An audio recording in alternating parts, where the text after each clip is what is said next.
কখন শেষ হয়ে গেছে। শিল্পীরা সব যে যার বাড়ি চলে। এত টানলে কি কোনো কাণ্ড জ্ঞান থাকে? চেয়ারে বসেছি আর ঘর রামরেজ, এ রামরেজ কোথায় যে যায় না। আমার মতো ঠেনো টেনে কোথায় পড়ে রয়েছে। এ রামরেজ চারিদিক নিঝুম, শুধু আমার গলাটা এই ঘুরে ফিরে কানে এসে বাজছে। কেমন যেন ভয় ভয়ও লাগছে। আজ রাতে কতটা ঘিরেছি, মাতালেরও চাইবি ছাড়বো বললে ছাড়াবে। জিভটা কি টানছে রে বাবা, অকারণ অকারণ রে বাবা। কেউ যদি বলে রজনী বাবু মদটা ছাড়ো, অনেক তো বয়স হলো, আর কি এই বয়সে এত সব কোনো জবাব আছে? রজনী বাবু আরে মদ খাওয়াটা ছাড়ুন। কত বয়স হয়েছে ভাবুন দেখিনি। হ্যাঁ বয়স তো হয়েছে ভাই, ৬৮টা বছর কিনে হাত কম বয়স। ৬৮টা বছর এক পা করে এগিয়ে চলেছে মৃত্যুর দিকে। জীবনে ভোর নেই, সকাল নেই, দুপুর নেই, বিকেল নেই, সন্দেহ ফুরিয়েছে। এখন শুধু ওই মাঝটা ফিরে যাবে, তারপরে গল্প শেষ। এই ৪৫ বছরের থিয়েটারের জীবনে এই প্রথম মাঝরাতে একেবারে একা স্টেজে দাঁড়িয়ে আছে। সবই হচ্ছে এই মাতালের কারণ। সামনেটা কিছু দেখা যায়। ওই তো ব্যালকনিটা এখন, হ্যাঁ ব্যালকনিটা স্পষ্ট দেখতে পাচ্ছি। আরে ওই তো ফার্স্ট বক্সটাও এখন দেখতে পাচ্ছি। সেকেন্ড, থার্ড, হ্যাঁ ফোর্থ বক্সটা সব কেমন গভীর অন্ধকারে ডুবে আছে। মিলিয়ে গেল একটা শ্মশান। সব আছে, শুধু মানুষ নেই। কেমন যেন উত্তরে বাড়ির মতো খাঁ খাঁ করছে। শীতটার ভিতর দিয়ে এরকম শিরশির করছে যেন। রামরেজ, এ রামরেজ, আরে কাহা গয়া রে? এই মাঝরাতে কি মৃত্যু শ্মশান রাবণ তাবল ভাবছি। হয় না কেন গিলেছি নাকি? রজনী বাবু মদ খাওয়াটা ছাড়ুন। আপনার মতো যাদের বয়স হয়েছে তারা এখন মাপ যোগ করে খাওয়া দাওয়া করেন, সকাল সন্ধ্যে হাঁটেন, কীর্তন করে, আর ঠাকুর দেবতার নাম নেন। আর আপনি এই মাঝরাতে স্টেজের উপর দাঁড়িয়ে দিলদারের পোশাক পরে কি আবল তাবল করছেন বলুন তো? বাড়ি যান, মেকআপ টেকআপ তুলে জামা কাপড় পরে বাড়ি যান দিদি।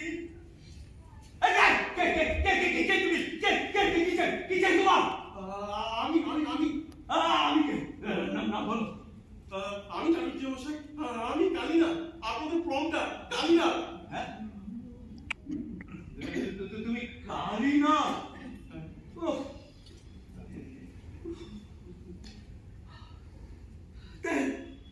এত রাত্রে তুমি এখানে কি করছিলে?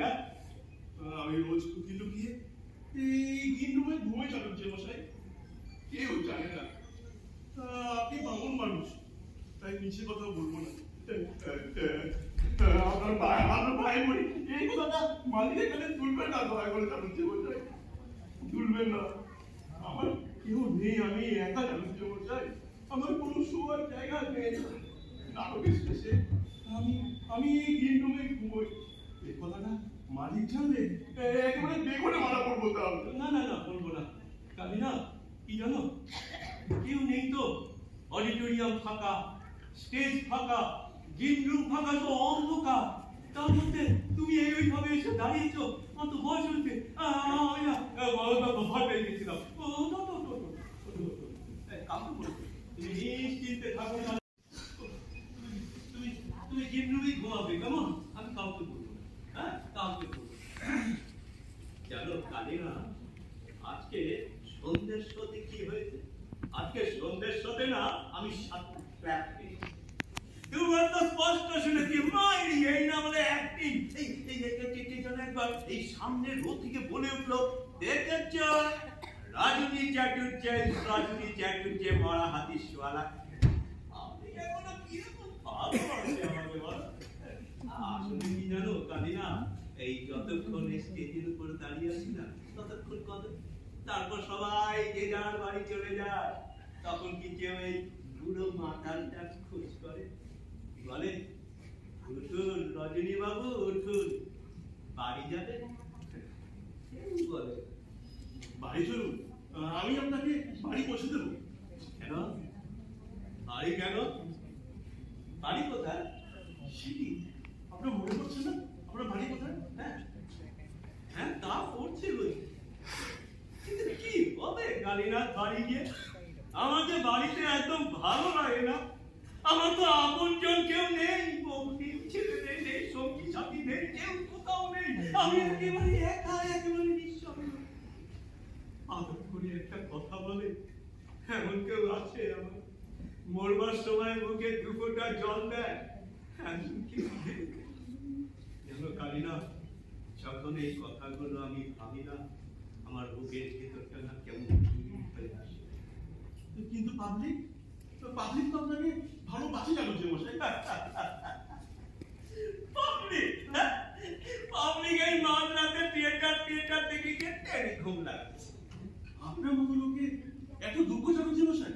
কেন? কেন কালিনা? আমিও তো মানুষ কালিনা, হাত পাওয়ালা একটা জ্যান্ত মানুষ। হ্যাঁ, আমারও তো মানুষের মতো হাত পা আছে কালিনা। কেন কালিনা, এই এই লাইনে আসার আগে না আমি পুলিশের চাকরিতে ঢুকেছিলাম। আমি একটা শিক্ষিত উঁচু বংশে জন্মেছিলাম, জানো? হ্যাঁ, আর তখন কি ছিল আমার সবটা বাঁচত, এরা জেলটা ছিল, শরীরে শক্তি ছিল। একদিন না এই চাকরিটাও ছিল। জীবন শুরু করলাম নাটক নিয়ে। তোমার মনে আছে নাটকটা নিতে কি নাম ডাকছিল? কেমন করে হারিয়ে গেল সেই সব ভালো ভালো দিনগুলো। জানো কালিনা, যখন আমি শিশিরপুরতে যাওয়া, আমার সেই দিনগুলো সব মনে পড়ে গেল। জানো কালিনা, ওই যে কবি কালো অক্ষরে লেখা আমার অভিনয় জীবনের 45টা বছর। কালিনা কি জীবন! একে একে পার হয়ে যেতে দেখলাম আমার যৌবন, আদর্শ, শক্তি, নারী।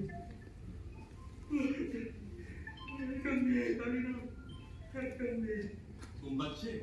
ঘুমাই গেল যে মশাই? তখন আমার ভয় বেশি না, তবে এই লাইনে এসেছি, সারা দেহ মনে টকবক করে ফুটছে উৎসাহ। একদিন থিয়েটার থেকে একটা মেয়ে প্রেমে পড়ে গেল। দেখতে বেশ সুন্দর, বুঝলে? লম্বা, গভীর, টানা টানা চোখ, বেশ বড় লোকের মেয়ে, বুঝলে? হ্যাঁ, তো কিছু না, ও না আমার ওই আলমগীরের পাঠটা করতে দিয়েছিল। একদিন আলমগীরের ঘনিষ্ঠতা থেকে পেয়ে, আর তখনকার দিনে আমার অ্যাক্টিং মানে তো একটা বিরাট ব্যাপার। হ্যাঁ, সামনে পড়ে রয়েছে বিরাট ফিউচার, মনে কত আশা, কত প্ল্যান। একদিন ওকে বললাম, দেখো অনেকদিন তো হলো, চলো না আমরা এবার বিয়েটা করে ফেলি। তোমার বাবাকে গিয়ে আমাদের বিয়ের কথাটা বলে। কি বললো জানো? বললো, হ্যাঁ আমি তো তোমাকে ভালোবাসি, চলো বিয়ে করি, কিন্তু তার আগে তুমি ওই থিয়েটার করা ছেড়ে দাও।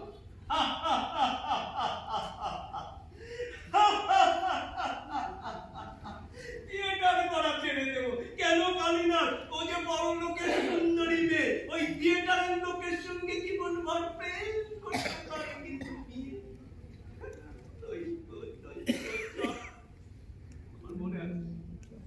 রাত্রে কি যেন একটা পাঠ করছিলাম, কি যেন একটা বাজে হাসি হতো। ওই স্টেজে দাঁড়িয়ে পাঠ করতে করতে আমার না চোখ খুলে গেল। সেদিন জীবনে প্রথম বুঝতে পারলাম যে যারা বলে নাট্যাভিনয় একটা পবিত্র শিল্প, তারা সব কথা মিথ্যে কথা বলে, বাজে কথা বলে। আসলে অভিনেতা মানে একটা চোখা। এই লোকেরা সারাদিন খেটে খুটে এলে তাদের আনন্দ দেয় হলো একটা অভিনেতার একমাত্র কর্তব্য। তাই বলে কি তারা আমার সঙ্গে আলাপ করবেন না? হাসবেন, কাছে আসবেন, নমস্কার করবেন, আর না হলে বাইরে গিয়ে জাহির করবেন কি করে, আরে ও মুখার্জি, হ্যাঁ আমি তো চিনি, তার কাকির আমার সঙ্গে। এই তো সেদিন। পুরো দিনের কথা ভুলে যান চাটুর্যে মশাই। শুধু শুধু মন খারাপ করে কি হবে বলুন তো? চলুন বাড়ি নিয়ে যান। নাট্যাভিনয় একটা পবিত্র শিল্প। এই পবিত্রতার নামাবলীটা সেদিন হঠাৎই ফাঁস হয়ে গেল আমার। হঠাৎ তারপর থেকে সেই মেয়েটা কি হলো কে জানে। আমার ভালো লাগতো না জানো। ভবিষ্যতে চিন্তা ভাবনা, বই বাছাই ফাছাই সব মাথায় উঠতো। আবল তাবল সব পাঠ করতে লাগলাম, সব পাঠ। লোকের মুখে শুনলাম যে জ্ঞানী ব্যক্তিদের মধ্যে এইসব দেখে দেখেই নাকি দেশের ছোড়াগুলো সব কল্যাণ যাচ্ছে। যে স্টেজে উঠেছে অমনি ওই জ্ঞানী ব্যক্তিরাই বলেছে, বাবা দারুণ, কি ট্যালেন্ট। আস্তে আস্তে বয়স বাড়ল, গলার কাজ নষ্ট হয়ে গেল, একটা চরিত্রকে বুঝবার, ফুটিয়ে তুলবার ক্ষমতা নষ্ট হয়ে গেল। তার অদৃশ্য হাত অঙ্গারের কালো কালো জ্বলন্ত অক্ষরে লিখে দিয়ে গেল প্রাক্তন অভিনেতা রজনী চ্যাটার্জির প্রতিভার অপমৃত্যুর করুণ সংবাদ।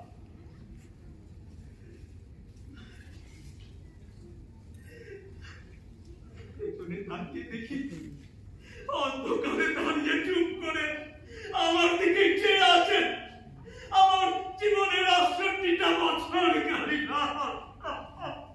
পুরোনো দিনের কথা ভুলে যান চাটুর্যে মশাই। পুরোনো দিনের কথা ভুলে যান। আপনি চুপটি করে বসুন তো এখানে, আর কিচ্ছু ভাববেন না। ভগবান আছেন চাটুর্যে মশাই। আপনি চুপটি করে বসুন।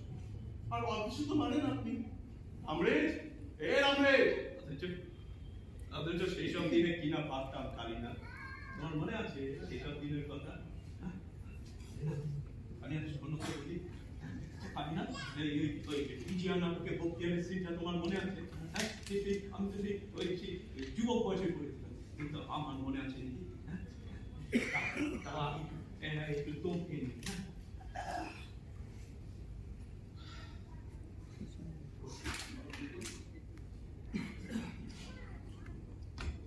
শাহজাদি সম্রাট মৃত্যুময় দেখাও কাহারে, জানো নাকি তাতার বালক মাতৃ অঙ্ক হতে ছুটে যায় সিংহ শিশু ছাড়ে করিবারে মন্নরম।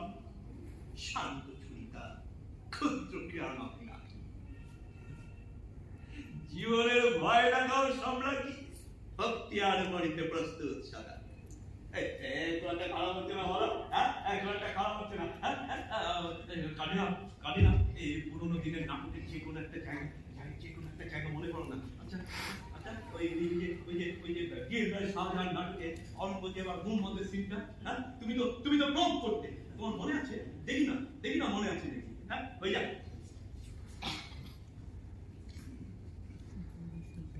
এ বড় ভয়ঙ্কর চোখ,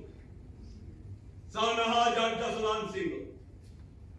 আমি কিন্তু প্রধান আশঙ্কা করছি ওই মোহাম্মদ, তার চেহারা বড্ড কম কথা, আমার প্রতি অবিশ্বাসের বীজ তার মনে কে বপন করে দিয়েছে?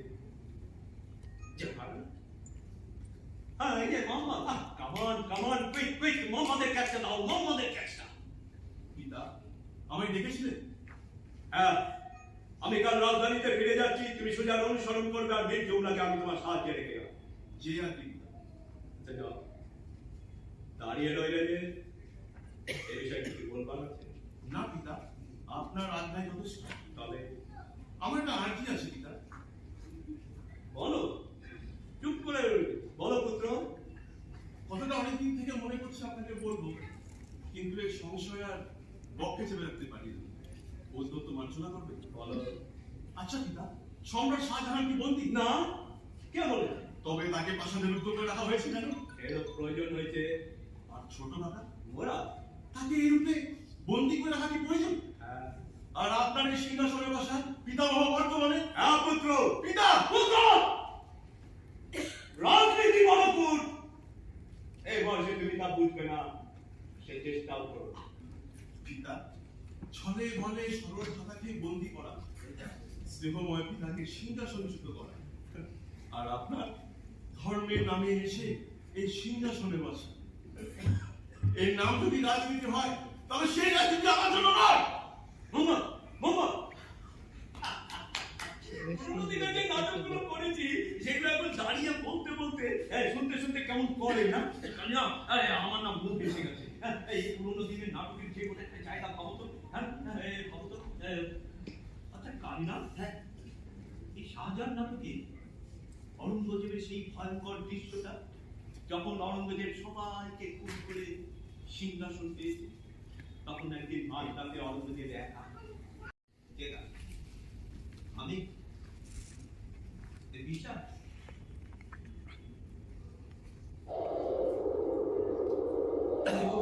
কিসের শব্দ? হ্যাঁ, কিসের শব্দ? বাতাসের শব্দ। তন্দ্রায় ঢলে পড়ি কিন্তু নিদ্রা আসে না। কি স্তব্ধ, এত স্তব্ধ কেন?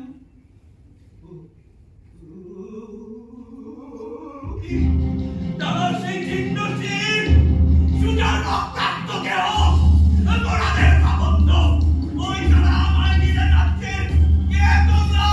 জটিল বাড়িতে শিকার মতো মাঝে মাঝে আমার জাগ্রত এসে দেখা দিয়ে যাও। গোড়াদের ভাবন্ত আমায় যাচ্ছে, তারার মুন্ডু আমার পানে এক দৃষ্টে চেয়ে রয়েছে। এই সুজা হাসছে।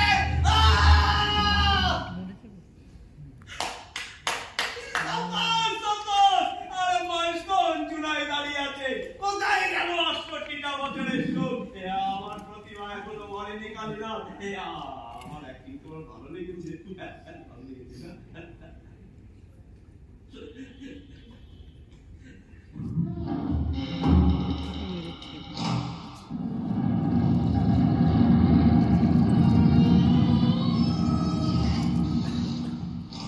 কে?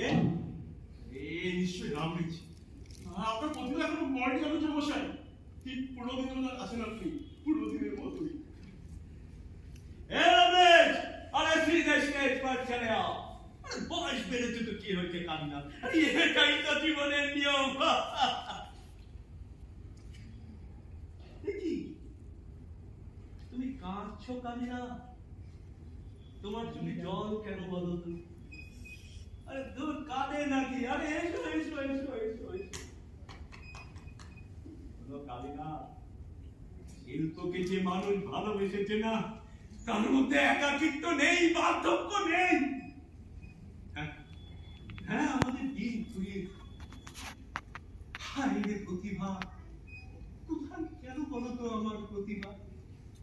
যাবার আগে কোন মজলিসি গল্পের রাস্তা করে নির্বাসন দিয়ে গেল আমাকে। আর তুমি সারা জীবন ওই থিয়েটারের কন্টার হয়ে কাটিয়ে দিলে। চল চলো। আসলে কি জানো কালিনা, ওই যে প্রতিভা টতিভা আমার, ওই থ্রিলারের পাঠটা মন্দ করি না, আর কয়েক বছর বাদে না আমাকে আর মানা। আচ্ছা কোন অতীত সেই কথাগুলো but now forever farewell the tranquil mind, farewell content, farewell the truth and endeavors that makes the mission virtue of farewell. Farewell the name still and still tongue, the spirit stilling down their basic life, the royal banner and old quality, pride, proud, and circumstance of glorious world. আমি বলছি রজনী জানুচ্ছে মরবে না, কিছুতেই না। কিন্তু ভালো life's party walking shadow, a poor pair that sluts and flexes hovered up on the stage and they desire the most. A horse